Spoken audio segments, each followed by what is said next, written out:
Jagan bail రద్దు అయిపోవాలి, జైలుకి వెళ్ళాలి. అదే సందర్భంలో శిక్ష పడిపోవాలి, కేసు తొందరగా తేలిపోయి. ఇది రఘురామకృష్ణరాజు కోరిక. అయితే తాజాగా కోర్టు దాన్ని కొట్టివేసినటువంటి నేపథ్యం. అయితే అది కొట్టివేయలేదు అంటూ రఘురామ నిన్న చెప్పుకొచ్చారు. విత్డ్రా చేసుకున్నారు. కొట్టేస్తామంటే విత్డ్రా చేసుకున్నారు. ఎందుకని? విషయం ఏంటి అంటే ఆయన జగన్ ముఖ్యమంత్రిగా ఉన్న సందర్భంలో వేసిన కేసు. అది కూడా తెలంగాణ హైకోర్టులో ముందు కేసు వేశారు. జగన్ అధికారంలో ఉండేసి వాళ్ళకి ఈ పదవులు ఇచ్చారు, వీళ్ళకి ఈ పదవులు ఇచ్చారు అప్పట్లో ఉన్న అధికారులకి, కాబట్టి వాళ్ళందరూ ప్రభావితం అయిపోయి జగన్ ఫేవర్ చేస్తారు అన్నటువంటిది. ఆ వాదనని తెలంగాణ హైకోర్టు తోసిపుచ్చింది. అట్లాగే కేసు రోజువారీ విచారణ చేయమని చెప్పేసి తెలంగాణ హైకోర్టే ఆదేశించింది.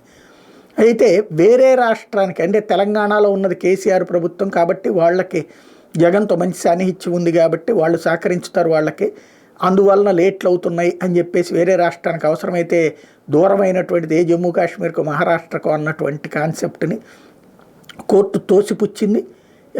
సుప్రీంకోర్టు అదే తెలంగాణ హైకోర్టు తోసిపుచ్చి కొట్టేస్తే మళ్ళీ సుప్రీంకోర్టుకు వెళ్ళి, అయితే సుప్రీంకోర్టు అందులో అసలు జోక్యం చేసుకోవాల్సిన అవసరం ఏం కనబట్టలేదు.